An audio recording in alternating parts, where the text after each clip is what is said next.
इस मॉड्यूल के अंदर हम स्पीशिएशन के कॉन्सेप्ट के बारे में पढ़ेंगे कि स्पीशिएशन क्या है और ये कैसे होती है और स्पीशिएशन की काज क्या है। तो सबसे पहले स्पीशिएशन क्या है? स्पीशिएशन का मतलब है formation of a new species, यानी एक स्पीशीज से नई स्पीशीज का बनना, ये स्पीशिएशन कहलाती है।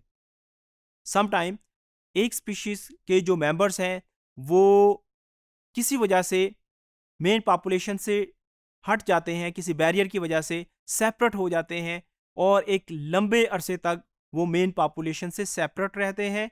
दोनों जो पॉपुलेशंस हैं उनमें इंडिपेंडेंट चेंजेस होती रहती हैं और एक बहुत लंबे अरसे के बाद एक वक्त आता है कि ये दोनों पॉपुलेशन एक दूसरे के साथ इंटरब्रीड भी नहीं कर पाती और नतीजा ये होता है कि ये दोनों जो पॉपुलेशंस है ये डिफरेंट स्पीशीज के अंदर कन्वर्ट हो जाती हैं। लेकिन स्पीसिएशन जो है ये एक बहुत लंबा प्रोसेस है। ऐसा नहीं है कि एक स्पीशीज जो है चंद सालों के अंदर एक नई स्पीशीज के अंदर कन्वर्ट होती है, इसके लिए हजारों साल चाहिए होते हैं। स्पीसिएशन को हम दो कैटेगरीज के अंदर डिवाइड करते हैं। पहली कैटेगरी है एनाजेनेसिस। एनाजेनेसिस से क्या मुराद है?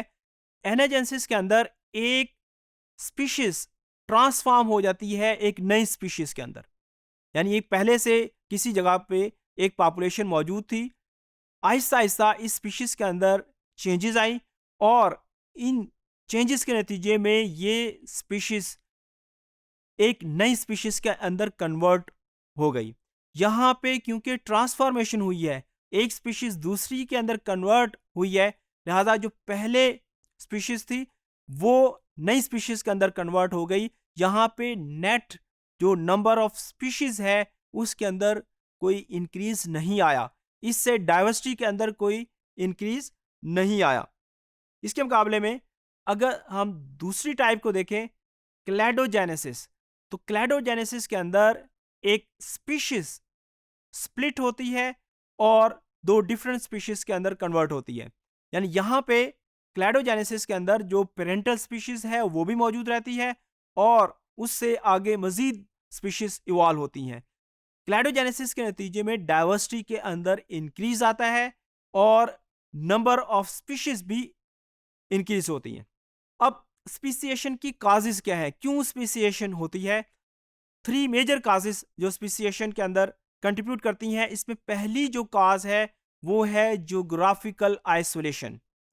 ज्योग्राफिकल आइसोलेशन से मुराद है कि एक कंटिन्यूस पॉपुलेशन थी, किसी वजह से ये कंटिन्यूस पॉपुलेशन दो हिस्सों में बट गई। फॉर एग्जाम्पल एक कंटिन्यूस पॉपुलेशन थी, किसी वजह से एक फॉर एग्जाम्पल एक मोटरवे बना, इस मोटरवे की वजह से मोटरवे के दोनों साइड की जो पॉपुलेशंस हैं वो एक दूसरे से सेपरेट हो गई।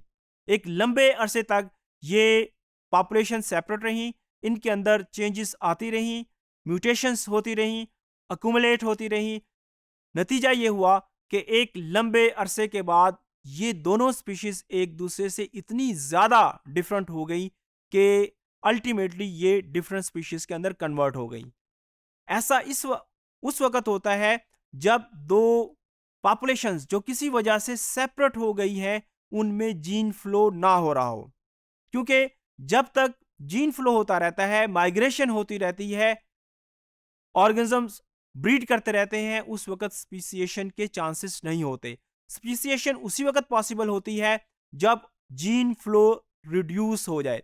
सम टाइम ये भी होता है कि जरूरी नहीं कि ये 100% जीन फ्लो स्टॉप हो, कहीं ना कहीं हल्का फुल्का जीन फ्लो चलता रहता है, उसके नतीजे में भी स्पीसिएशन हो सकती है, क्योंकि दो पॉपुलेशन में 100% जीन फ्लो स्टॉप नहीं होती। लेकिन जीन फ्लो अगर ज्यादा है फिर स्पीसिएशन के चांसेस बहुत कम होंगे। इसी तरीके से बिहेवियरल आइसोलेशन, दो पॉपुलेशंस का बिहेवियर चेंज हो जाता है। फॉर एग्जाम्पल बहुत सारी स्पीशीज ऐसी हैं बर्ड्स के अंदर जिसके अंदर जो कोर्टशिप बिहेवियर है उसके अंदर सॉन्ग्स का डिस्प्ले होता है। कुछ स्पीशीज ऐसी हैं जिसके अंदर डांसिंग बिहेवियर शो किया जाता है। तो जो डांसिंग बिहेवियर वाली जो मेल अपने मुतलका फीमेल को रिकॉग्नाइज करते हैं मेटिंग के लिए, इसी तरीके से सॉन्ग वाले सॉन्ग को रिकॉग्नाइज करते हैं। तो यहाँ पे क्योंकि बिहेवियर की वजह से दो जो पॉपुलेशंस हैं वो डिफर कर रही हैं, तो एक लंबे अरसे तक अगर ऐसा ही होता रहे तो एक वक्त आएगा कि ये जो मेंबर्स हैं ये सिर्फ आपस में ही ब्रीड कर सकेंगे, दूसरी पॉपुलेशन के मेंबर के साथ ब्रीड नहीं करेंगे और ये दो डिफरेंट स्पीशीज बन जाएंगी।